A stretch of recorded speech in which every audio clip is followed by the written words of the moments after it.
Hello everyone and welcome to Vitality Speaker Series, our monthly webinar about bigger picture issues and what they might mean for wealth, health and workplace well-being. My name's Adam Saville, Chief Editor for Vitality. Thanks for joining us.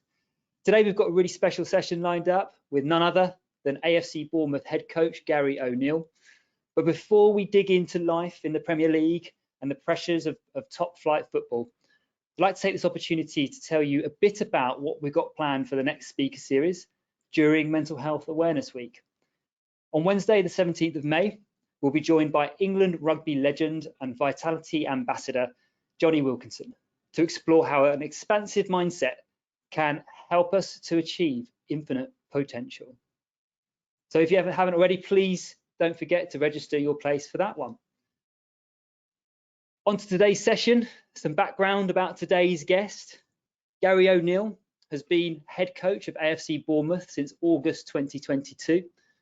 As a player, Gary was a midfielder and played for Portsmouth, Middlesbrough, West Ham and Norwich City, to name just a few. He's represented England at youth level and he ended his playing career in 2019 to swiftly move into coaching, where he worked with Liverpool under-23s. Gary then joined AFC Bournemouth under manager Jonathan Woodgate in 2021 before taking over from Scott Parker earlier this season. And a bit about the Vitality AFC Bournemouth partnership. It's been going since 2015, and this was when Dean Court was renamed the Vitality Stadium. We're the official wellness partner of AFC Bournemouth, and we play a big part in the club's community initiatives as principal sponsor of AFC Bournemouth Community Sport Trust. And before we kick off today's conversation with Gary, please remember you can ask questions to the chat and I'll find some time to ask those towards the end. But for the next 30 minutes or so at least, I'll be quizzing Gary about his life as a Premier League manager so far. And true to form, as you'd expect from us at Vitality, we'll be touching on how he looks after himself from a well-being point of view and how he gets the best out of his team as a leader. So hi, Gary. Thanks for joining us. Yeah, no problem. How are you? Yeah, good. I know you're busy. It's the business end of the season, so I'm really grateful that you've managed to spare some time in your busy training schedule to join us today on this webinar. But let's start with that then. Let's start with your managing kind of career so far, from player to manager. It's all happened so fast. Yeah, very quickly. I was prepared fairly early to be a manager. I knew sort of mid-20s that I wanted to be a head coach or a manager. So started to try and put things in place at that point. But yeah, playing career came to a sort of a abrupt end with an Achilles tendon injury. But fortunately, because I'd done a few things and I'd put some things in place already, I was able to transition fairly quickly into coaching. And then started to work very hard at that really, and trying to make sure that I created some opportunities for myself. Now very quickly managing in the Premier League. So yeah, extremely fortunate. Yeah, quite the leap. So how have you adjusted? I can imagine you've been thrown in the deep end as kind of AFC Bournemouth manager, and what a season it's been. Yeah, it's been very successful. Of course, there's been ups and downs as you would expect. Sort of everything that I expected, I guess. I don't think it's surprised me too much. The pressures and the workload and the expectation is pretty much everything I expected it to be, from having played the game for obviously sort of 20 years as first team footballer. So had a fair idea of what it might look like. And yeah, I've enjoyed it. Of course, there are moments that are low and that are tough, but as an overall, and for the team to have achieved what we've achieved, still with 4 games to spare, is a very successful season for all of us. And how do you manage those highs and lows? I mean, we're seeing in the business world and in the workplace, our data is telling us that 1 in 4 people are suffering from burnout. And I can imagine that as a Premier League manager, you mentioned those highs and lows. So you are going from kind of extremes, from kind of, you know, either winning or losing, or a really busy schedule, a lot of pressure, a lot of stress. So what do you do on a personal level to navigate that?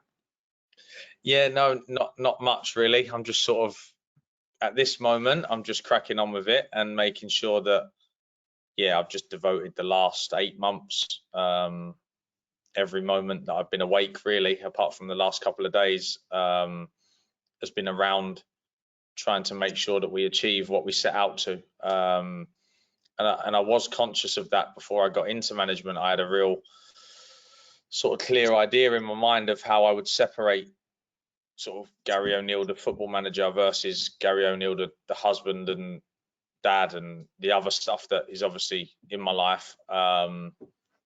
But just the way that the opportunity came about and the nature of it and the importance of the task has meant that I have sort of just thrown myself fully into this, and the rest of it has taken a little bit of a back seat for now. And I'm sure the longer I do it and the better I get at the processes, that I'll be able to sort of shave some time off certain things and hopefully get a little bit more spare time. But at the moment, it's, yeah, up until yesterday where we had a day off, it's been full on, or almost, 7 till 11 most days. But that's not a complaint. I've enjoyed it. But I do understand, as you quite rightly say, that there are factors that you do need to look after yourself to make sure that you can perform at a level that you need to. But at the moment, I'm managing with it fine. The lows of losing football matches at the end of each week, where you've worked extremely hard and you get nothing at the end of the week for your work, is always a tough 24, 36 hours after that game to make sure you can pick yourself up and get ready to go again. And the group are looking at you for inspiration at that time. So no matter how low you're feeling Sunday afternoon and Monday morning when you pull back into the car park, you need to make sure that you're ready to pick the group up. So yeah, a lot of learning's taken place in the last 8 months. Yeah, I can imagine that really sets the tone, doesn't it? If you kind of wake up on a Sunday morning and you're not feeling quite up for it, then it's not going to take long for the rest of the squad really to sort of to sense that, and that will actually kind of trickle out and probably have an impact on the pitch. Yeah, so the squad will have seen no sign from me at all during this 8 months that I'm not always ready to go and always willing to do whatever it takes to achieve what we set out to achieve. But that's why it is important that you get those moments Saturday evening at home on your own, Sunday with the family or whatever it may be, to give yourself time to process what's just happened and sort of suffer the defeat as well, because we are obviously human. And when you concede in the last second away from Arsenal, having prepped a full week and run them so close, to suffer that last second blow hit me equally as hard as it did the players, and there would be no way of denying that. But my instant reaction is, okay, so I need to pick the players up firstly. Players are on the floor, so let's get around the players, pick them up physically, and then when we're in the changing room, we need to put a brave face on this, and it needs to be about us and the journey that we're on. And then once you're away from the players, it's then trying to give yourself time to, to sort of reflect and get over what you've just suffered. So yeah, that's how I've approached it. And then I'm always ready to go by the time I come back in. We have no choice. So it's been a learning curve as well on that, because obviously I am very new to it.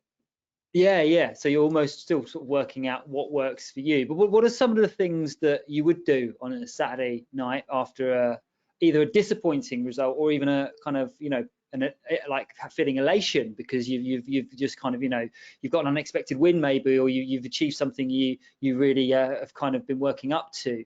Can you give us some insight into some of the things you might do on a Saturday night or a Saturday afternoon just to kind of decompress and unwind? Yeah, no, I don't do much. I spend time with the family, normally indoors. Sometimes we'll go out for food, me and my wife.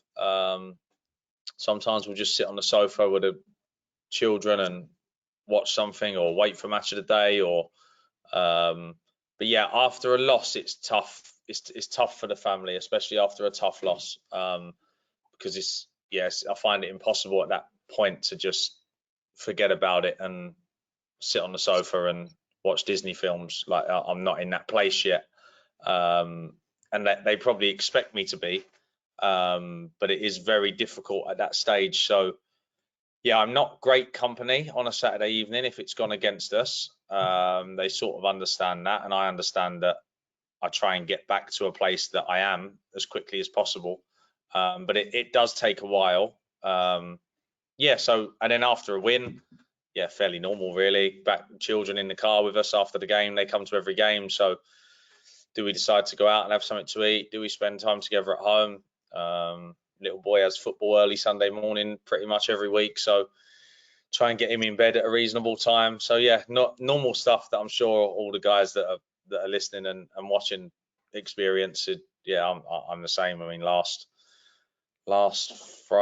Saturday before the game, I was in A&E with my daughter till early hours of the morning, waiting for her to be seen. She somehow managed to spill some boiling tea over her while helping Nanny make it. So the day before we were playing Leeds United to try and stay in the Premier League, sat in A&E like all fathers and mothers are at some point.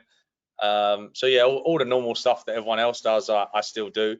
But yeah, so a normal life apart from that. I'm obviously heavily dedicated to this job at the moment.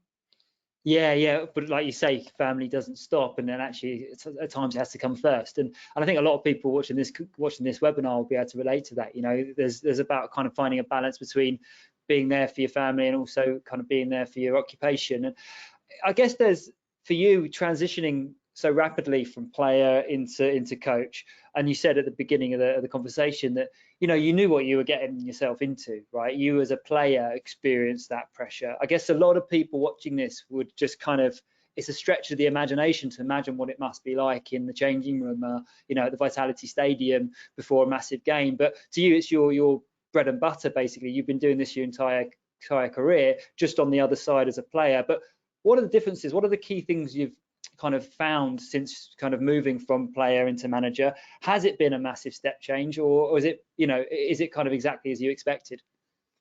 No, it's as I expected, but it's completely different to playing. So playing, we're always just responsible for yourself mainly. Of course, you can have an impact on others and set standards and things, but yeah, really just responsible for making sure you arrive every day in the best condition to work, making sure you're ready for the game at the weekend. Whereas when you're the head coach or manager, everything is my responsibility. Basically, it all boils down to everything lands at my door at some point, unless someone's taking care of it without it needing to. Everything then ends up my responsibility. So yeah, there's a lot more to consider. You don't really have enough hours to get it all done, which sounds crazy in a week where you're only playing once at the end. Yeah, the time just goes so quickly. So yeah, and the fact that there's no real end point, so it's like there always feels like there's something you can do to give yourself more chance of winning at the weekend. So if it's 10 o'clock at night and you feel like, yeah, I should probably shut the laptop now, but if I just look at this for half hour, it might increase our chances of collecting another 3 points that could have a massive impact on the club and everybody. So there's that's the bit that I found sort of tricky or interesting, is that trying to find the right time to shut everything off and go to the gym or get some sleep or go out for food, because there's always something that you can look at to try and you think might help the outcome at the weekend. And at some point as well, I guess there's almost, you can almost go too far with that. You could obsess over the finer details. You could stay up extra late to kind of work out kind of tactical decisions and kind of plan the game to every single detail. But at some point, that could even impact your well-being, and you could end up kind of overdoing it and then not being able to show up in the right way on the actual match day or at training.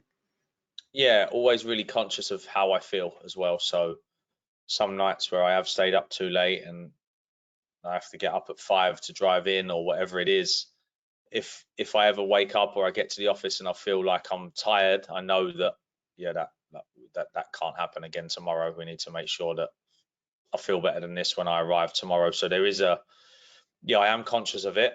I do try to look after myself within the requirements of the role, and I feel like I'm fine. I feel like I've maybe devoted more hours than people might have expected, but I feel fine with it. I feel healthy, look forward to coming to work every day, look forward to getting home and seeing the family. So I feel like theirs is although the balance may be extreme for other people, the amount of hours I do work compared to other stuff, I'm really comfortable with it at this stage of my life and for where I am in my career and where I want to get to.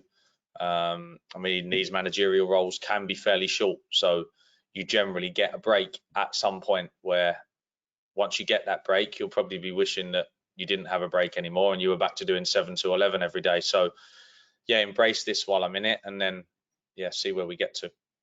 I find that so interesting. So in a way, it's almost about kind of being present, living in the moment, and just taking it one game at a time, because ultimately you got to enjoy it kind of, in the moment, as opposed to trying to think kind of 3, 4, 5 years in the future. Yeah, and it's hard to enjoy. That's the part I've found. I think I enjoy the weekly stuff where we concentrate on working hard and trying to arrive at the weekend in a good spot, and then the actual game itself is not overly enjoyable from my standpoint, because your whole week's work is on display. There's a lot of uncontrollables. There's a lot of fine margins. So yeah, it is. And then once you win, there's more of a relief than an enjoyment. So it's more, we won that one, or the next one's coming quick. What do we need to do for the next one? So at this moment in time, the highs don't quite match the lows, although the high of achieving 39 points and avoiding relegation, which we did at the weekend, was obviously the ultimate, because we worked very hard. So that was one that I enjoyed. But strangely, winning football matches don't feel as good as when you lose one, how bad that feels. That the negative does outweigh the positive. But then the work in the week and working with the players and trying to find ways to gain advantages tactically, technically, mentally with them, physically. I find all of that fascinating about how you get a group to arrive to a football pitch on Saturday with one goal that we all trying to achieve and pushing for together, and trying to just get them in the right place, as I say, physically, mentally, tactically every week is that's the part I enjoy. And how much of that is about chemistry? How much is it about all the kind of the stars aligning? How much of it is by design? I mean, are you able to tell in this early on in your managerial career, kind of what are the ingredients that it takes to create a kind of in your case, a team that's managed to survive such a huge challenge? Yeah, I think it was as you would expect, really. I mean, they can sound cliche, I guess, but trying to create sort of a togetherness and a purpose for everybody. So the fact that everybody outside of Bournemouth had written us off made my job probably easier. Not easier, but it gave us a real clear focus where, shut the door, guys. Let's get this meeting started. And just so you know, everyone outside of this room thinks we have no chance. So it's us in the room against everybody else who doesn't give us a prayer.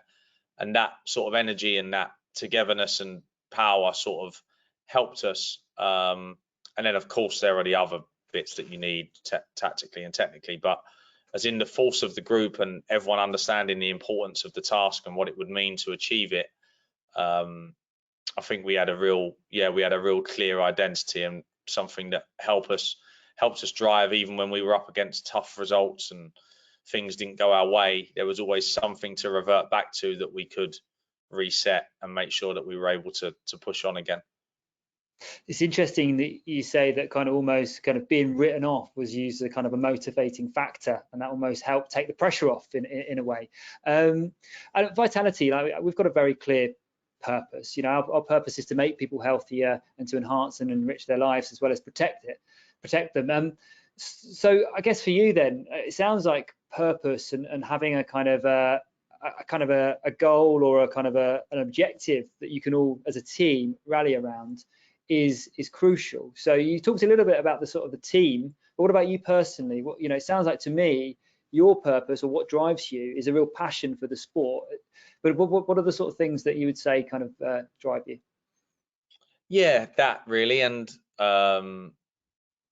so wanting to be the best I can be at everything I've done has always, even when I go back to school and exams, and I always had a real drive to try and maximize what I could do. Um, and then once you have a family, then the opportunity to improve their life, and provide for them as much and as well as I can.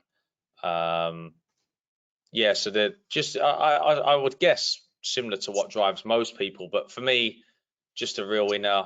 I was always the same as a child as well. There was a My dad used to say that he could see a difference between me and a lot of my friends who were equally good at football. That there was just no way that I was gonna come up short for effort, or and that's sort of how I manage as well. As I sort of spoke about with the hours that I do and the prep that we put in, if we don't achieve what we set out to, it won't be for a lack of work ethic. But yeah, the drive, yeah, my family, I guess, making, and the fact that they're enjoying this journey with me, and my son and my two daughters and my wife, they come to Old Trafford, watch their dad manage against top managers at top stadiums. The fact that they're at an age that they can enjoy it with me and get to travel home with my little boy afterwards and discuss what he thought of it, and yeah, just a real unique opportunity for a family to go through such an incredible sort of experience together. So yeah, the family is the main driver for me. Yeah. And I guess it's interesting to me as well how your professional life is kind of is something that helps kind of enhance your family life as well. You can experience it all together. It's not they're not two separate things in a way. They're, you know, they're both things that kind of complement one another. Yeah, I mean, it's important because obviously, if I was to dedicate so much time to this as I do, and for them to not be involved in it at all, there would be a big disconnect. So the fact that they are able to enjoy it with me, come to all the football matches, yeah, so it's a nice link. Luckily, my wife, and she's always been into football as well. My little boy loves it, plays for Wimbledon, AFC Wimbledon's academy. Even my daughters quite enjoy it, so it is something that we can all do together. They do get sick of it at times, obviously, but yeah, they enjoy most of it with me. Well, if you marry Gary O'Neill, you know you've got to expect football to be involved in some way. So Yeah. you mentioned some of the things that kind of you've really sort of deployed in the dressing room, or some of the ingredients that have helped the team sort of gel together. But for you as a manager, what are some of the non-negotiables that you need to have in place for your team to succeed and for you to kind of be effectively feel like you're doing your job properly? Yeah, so to be well prepared, I hate football matches where I don't feel like I know exactly what it's going to look like. There are a few, obviously, teams can turn up and surprise you and do something different, but we're always 100% prepared for exactly what we think the opposition are going to look like. No excuse not to be, with the facilities and the tools that we have at our disposal now. So, are we 100% well prepared?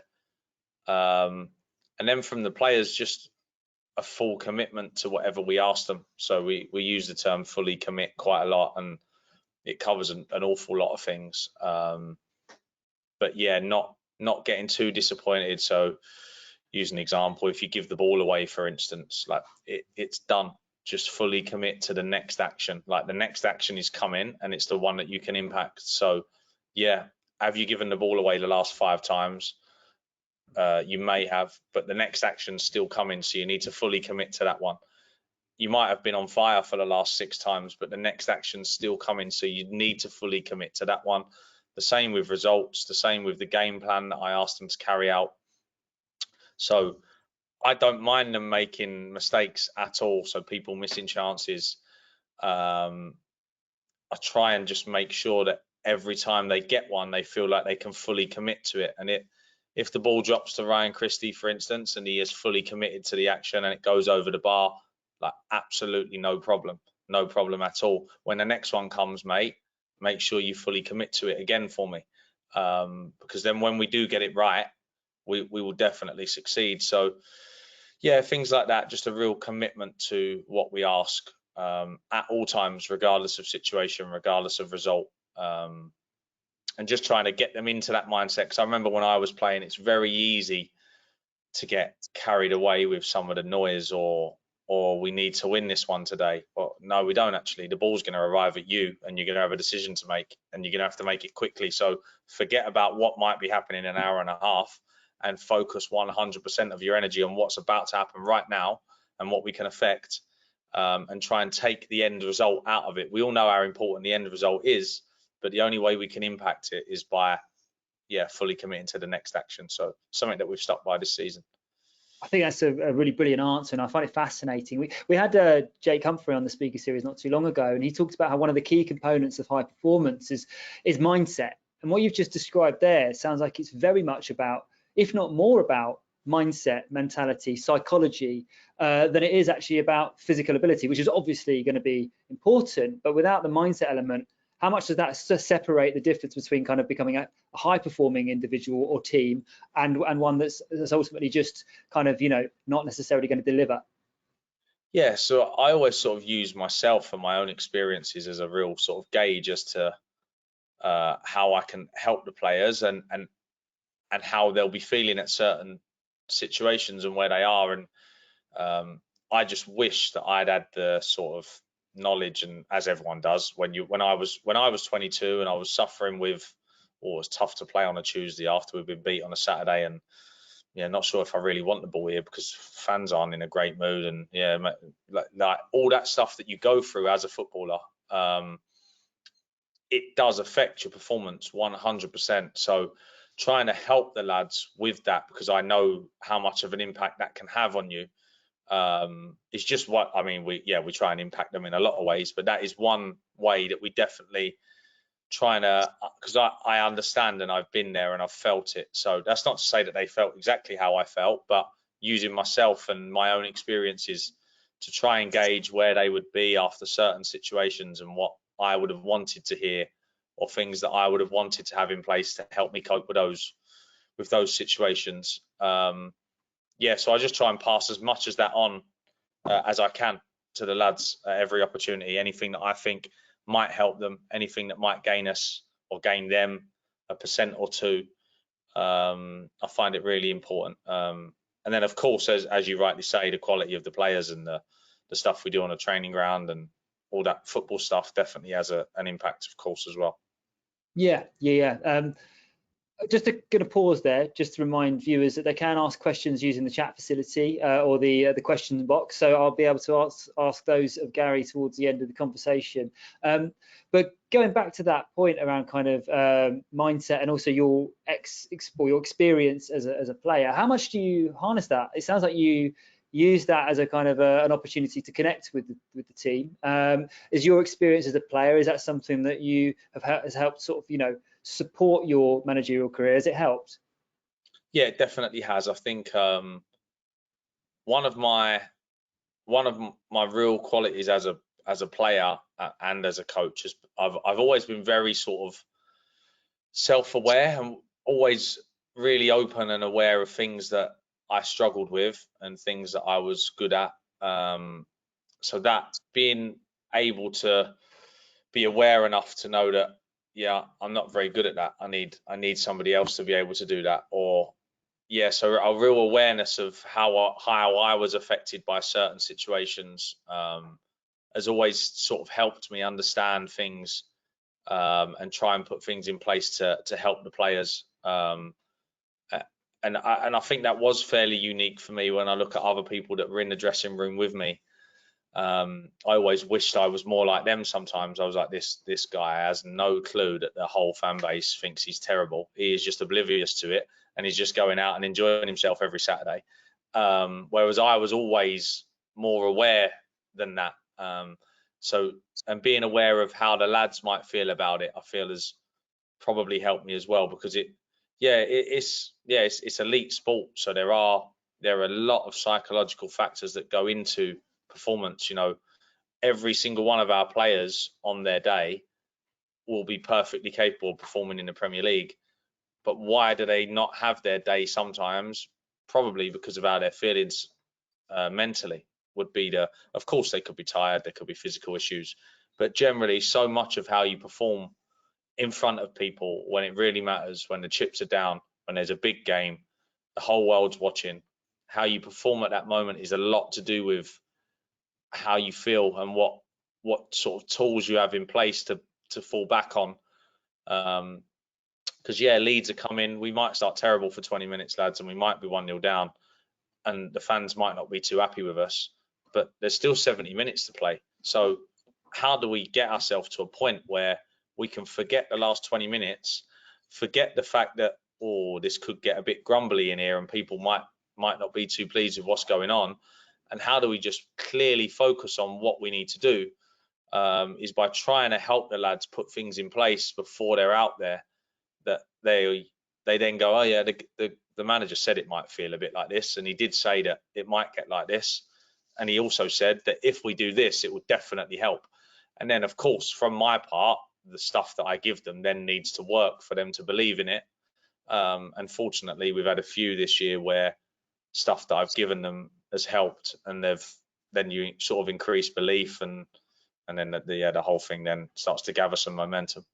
Yeah, that was going to be my next question, actually. How much of that is on you as a manager?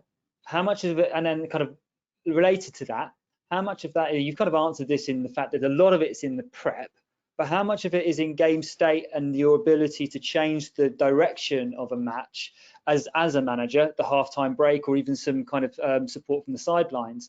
Because as fans, we sit there and we think, oh, the manager's got to do something about this. You know, he's got to change something. He's got to say something.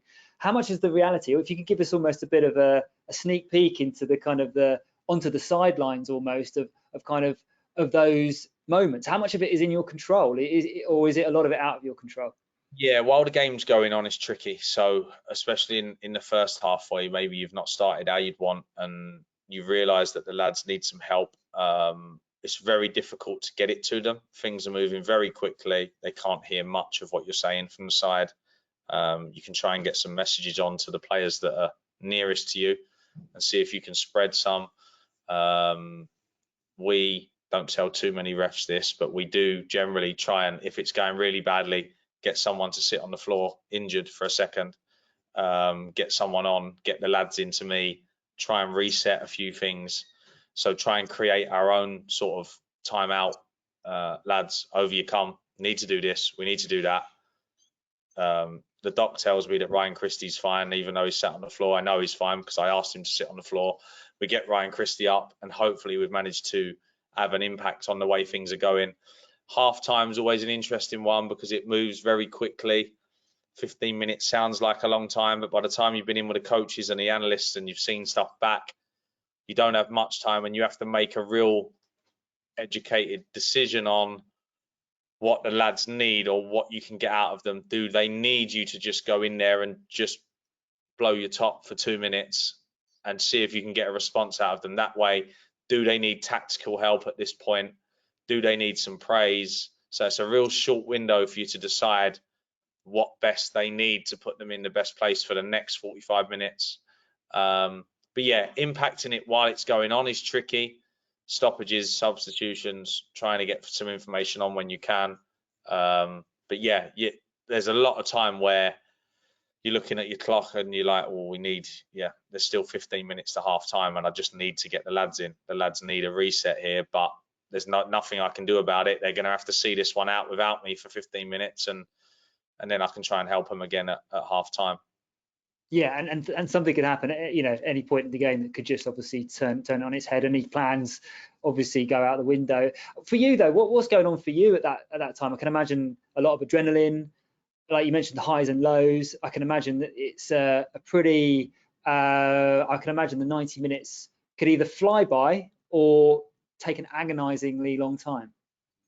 Yeah, it can. I think yeah, I put some processes in place to make sure that I'm in the right mental state during football matches, because it's very easy, especially when I first started, you end up just watching the football match and sort of kicking every ball and like trying to win Lloyd Kelly's headers for him. And whereas now it's like I make sure there's certain questions that I ask myself and certain things that I ask of myself just before I go out, and then try and keep reminding myself of them while I'm out there, while I'm stood there. Try not to get too attached to the actual football match.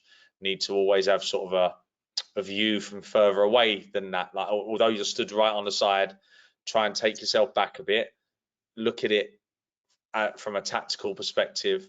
Is there anything I'm missing? Like, I can't help Lloyd Kelly when he's header at this moment, so ignore that. What's going on in the football match that I can impact? So yeah, I've definitely gotten better at that over the last few months. Still want to improve at it. Still find myself, especially in really intense moments, you can imagine there's 10 minutes left and you're 1 goal in front and everyone's trying to hang on. You get like some of the coaches come up and speak to me, and I literally cannot hear them. Like I can hear them, but I have no idea what they're saying because I'm just following the game and the ball, and you're so entrenched in what's going on.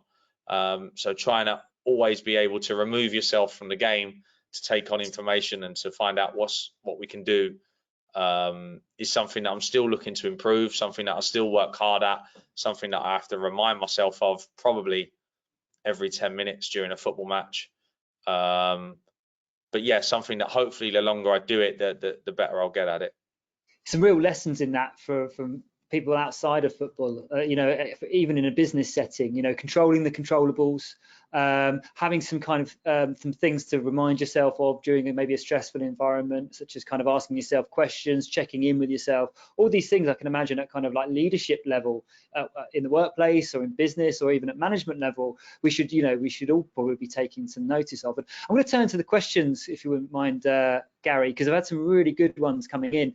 One from Stuart May said 1 in 12 games to 6 wins in 9. Very much related to the conversation we've been having about mindset. But how does that happen?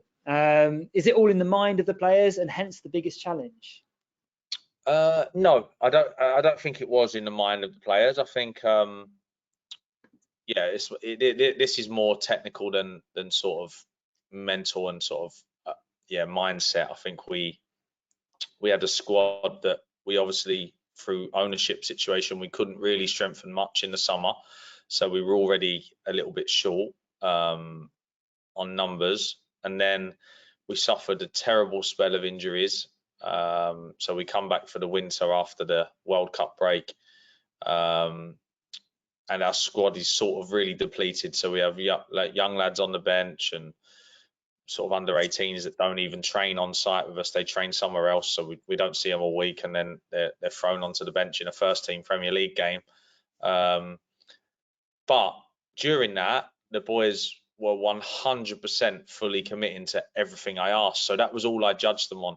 I didn't judge them on how many we'd won out of 12, because it was an unfair way to judge them. Because if I'd have come in and just criticise them every time we lost a football match, we'd have lost a group of players fairly quickly. So it was always holding them against what I ask of them. So we went to Brentford and we lost 2-0 against the side that many people would think we could compete with. But what we had available to us on that day meant that the lads just had to deliver the best they could, and I believe they did. So we leave Brentford with a 2-0 loss. We didn't really lay much of a glove on them, and everyone outside of the dressing room or the football club would have been thinking that is a huge failure. And I leave there just thinking, no points for that. Short term, that is a failure. The lads have absolutely given everything. I can't ask any more than what they've just given. They're doing everything I ask. I like where we are. We need to get some players back from injury. We'll sign some in January. If we don't lose sight of what we're trying to be and we keep fully committing, we will then get players back from injury. Players will arrive in January. They did. We still kept fully committing, and we've managed to increase performance maybe by, 10%. And the difference of 10% in the Premier League is huge. As you see, you go from winning 1 in 12 to to winning 6 in 9. But also the fact we've won 6 in 9, there's some real fine margins in there that we could easily have lost 3 of those 6. So try and judge the players on what they give and performance, even though from outside we're obviously judged on results. From my point of view, it's always trying to have a real clear judge ourselves against ourselves and what we expect of ourselves. Yeah, I mean, it's a real cliche, isn't it? But it's that kind of one game at a time mentality, isn't it? I guess that, that must be a thing you have to take really seriously. I've got a really great question here from Brian Draper about player superstitions. He's asking, how do you motivate a player when a superstition might go wrong? And do you see superstitions almost like a psychological issue, like a mental health issue? Do they need counselling in order to get people or players in the right state of mind when it comes to things like superstitions?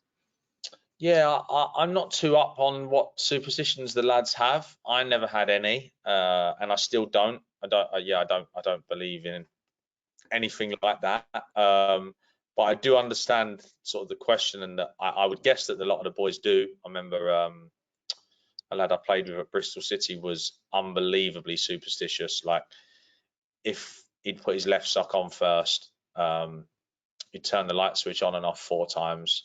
He'd have to be at the front in the warm-up, and then he'd have to high-five every player.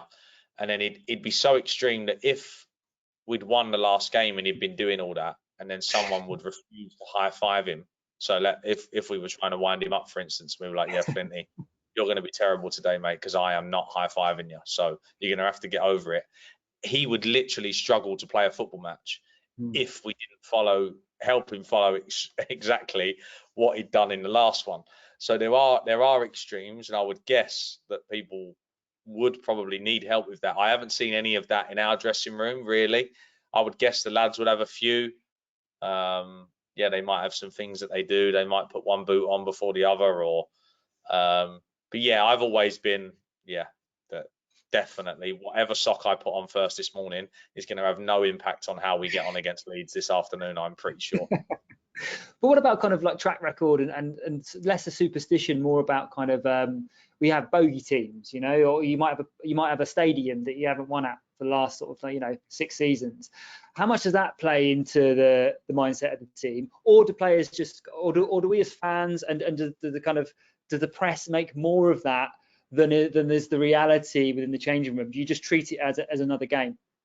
Yeah, I think the press probably make more of it than it is. I think, more from my side, it's always, so West Ham, for instance, their strengths fit quite nicely against our weaknesses. So there's always like, West Ham are coming. This is going to be hard, but not because we haven't won against West Ham the last 5 times we played them. Literally because their strengths are tough for us to face at this moment with what we have. So I always try and find more logical reasons rather than, we're not very good at playing at this stadium, because that doesn't really make any sense to me. There's like, it's a football pitch. It's the same size as ours.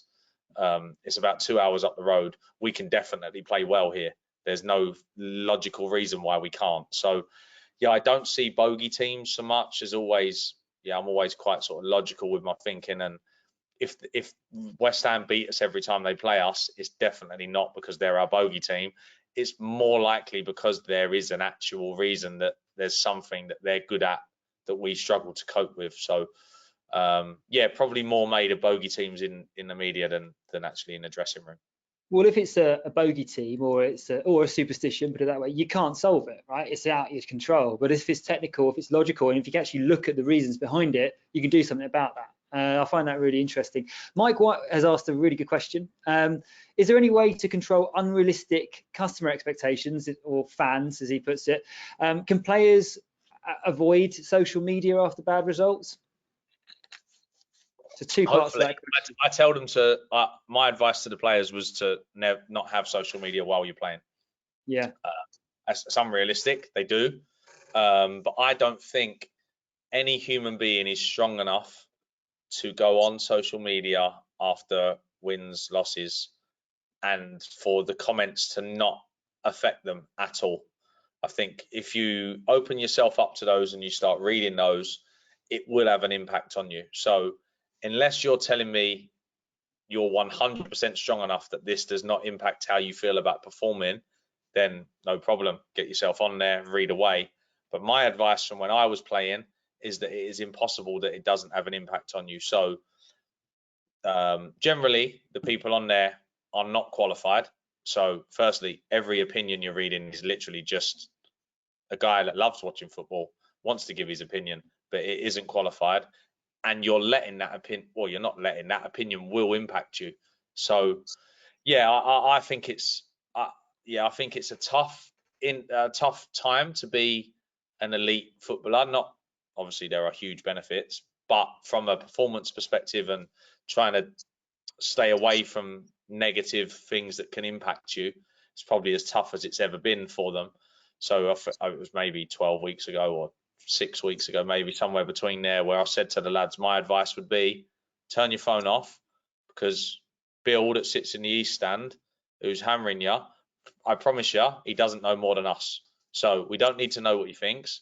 We need to have a real clear focus on what we're trying to do, and do not go on social media at all would be my advice until we get to the end of our goal, and then for the summer do what you want. But I would guess they're all still on there. Yeah. You can only make the suggestion, right? But it's probably advice they should listen to. And was that advice that you take? Do you listen to your own advice? One of the questions from Tom Short actually, I thought is an interesting one. We've got many pundits out there, and the likes of Sky Sports in the press suggesting that you should be winning Manager of the Season, which I think you're probably no doubt aware of. Is that something that you have taken to heart, or are you just kind of trying to ignore that? Do you pay much attention to those views? No, I don't, because I know how quickly they can change. I'm always conscious of other people judging. But they can, of course, everyone has their own opinion, and everyone can judge how well I'm doing or not. But I have a real clear, as with the players, I have a real clear vision of where I am and what I'm good at and what I'm not good at, and how I think this season has gone. So I don't take too much to it. I would guess I don't go on social media. I don't take too much notice of noise, is what I call it. Because I would guess during the tough run that there wouldn't have been many Bournemouth fans that still wanted me here. So now 3 months later, there's people at Sky saying I should be Manager of the Year. So I mean, the two just don't add up. So I will always try and stay fairly level and fairly balanced, and always try and understand where I am. Like the Brentford performance from the players, deemed as a disaster from outside, me being really clear and logical about it. That for where we are, that's fine. We will definitely improve on that. That's sort of how I judge how I'm doing as well. It's really interesting context, isn't it? It is almost like reframing that game based on the context of your reality and the team's reality, not one that's being projected onto you. Got a really great question here from Roy Tippett Wilson. He's a big West Ham fan, and he's thanked you for everything you've achieved. Thanks for what you achieved for them, but also well done for what you've achieved this season, Bournemouth. But what have you found harder, being a player or a manager? And we've already talked about kind of how your player experience has helped you as a manager, but just that first part of the question, what have you found harder, being a player or a manager? They're different. I think I'm glad I'm not playing now. Well, purely because of how my body feels and what the toll it took on my body and the injuries that I suffered. And I just remember at the end of my playing career, still loving playing, but just hating how I felt every morning, having to try and get up and train, and pains you would have, and then having to try and go and perform in front of 30,000 people when your knees sore and your ankles sore, and you've not trained much this week. And so that you get to a point where playing just becomes, I remember just sitting in my room on a Friday night, just dreading having to try and get my body ready to go again. So that part, I miss playing because I absolutely loved it. It was the best thing, being in it with your mates and trying to achieve something. I loved it. But then the physical toll made me then have a different feel around it. And it was like, I would have played probably till I was 40 if I hadn't have ruptured my Achilles. I was still fairly fit, and I just loved it. But physically, I was almost ready to stop probably.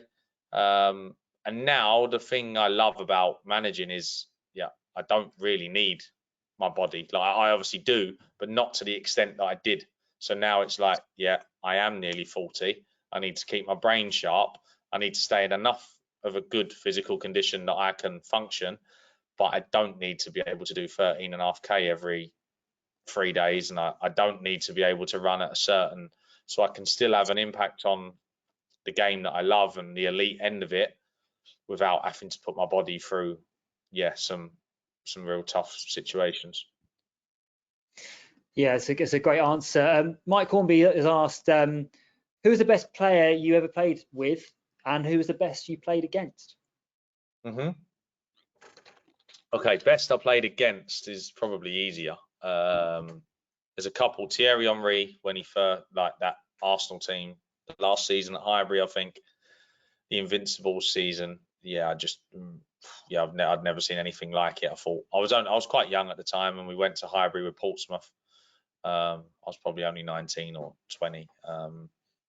And yeah, we were up against. I was in midfield. I wasn't very big then. And we were up against Patrick Vieira, Emmanuel Petit, Thierry Henry. And I just remember thinking, I've got a long way to go before I can get anywhere near this lot. And Thierry Henry was just unstoppable. I'd never seen anything like it. I'd never seen someone that could move so fast with the ball under such control, and then was so good when he got in front of goal, was so intelligent. So really opened my eyes as to what the top level looked like. Cristiano Ronaldo was similar that year at Manchester United when he scored 40 odd goals. I thought he was incredible. So those two for playing against. Playing for is a tricky one. So there was a guy called Robert Prozaneski who played for Real Madrid and Barcelona, and he came to Portsmouth when I was young, late on in his career. And he wasn't the healthiest guy. I'm not sure how this would go down on a vitality listening, but he smoked at half time. He smoked about 40 fags a day. Wow. He was drinking constantly. He was 35 years old. He couldn't move. And I was 19, fit as a flea, and couldn't get anywhere near him. Literally could not get anywhere near him. He was incredible.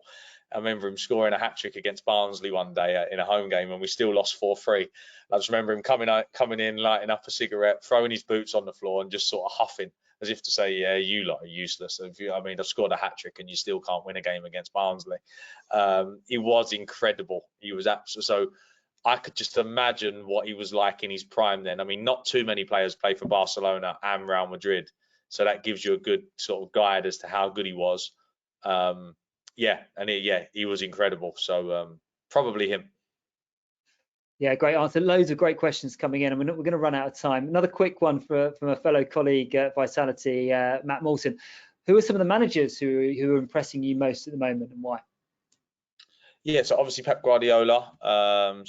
When I first started thinking about coaching and managing, he was obviously starting to come to the top of world football. And I'm not sure if this is true, but from where I am, it always felt like he was moving what was possible with players and what you could do tactically, and he was the one that was sort of pushing things forward.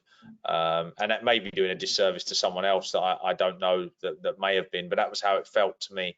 So really sort of in awe, not in awe, but appreciate how difficult that is. Because very easy for people like me, well, not easy, but easier to watch what's been done, try and take bits, replicate bits, put it into place in your own team.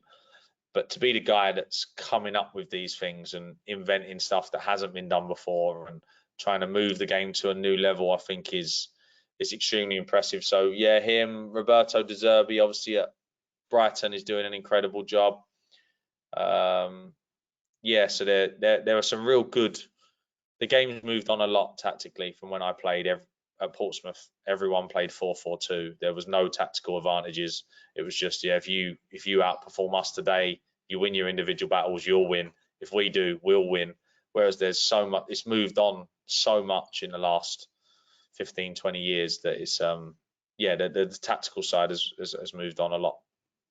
Yeah, it's fascinating, isn't it, to watch football evolve and see how managers are the vehicles for those for that change often, and other teams obviously trying to kind of keep up with that.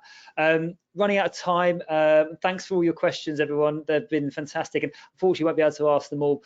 Robert Ogier, I think this one's a really good one that we should maybe sort of think about ending on.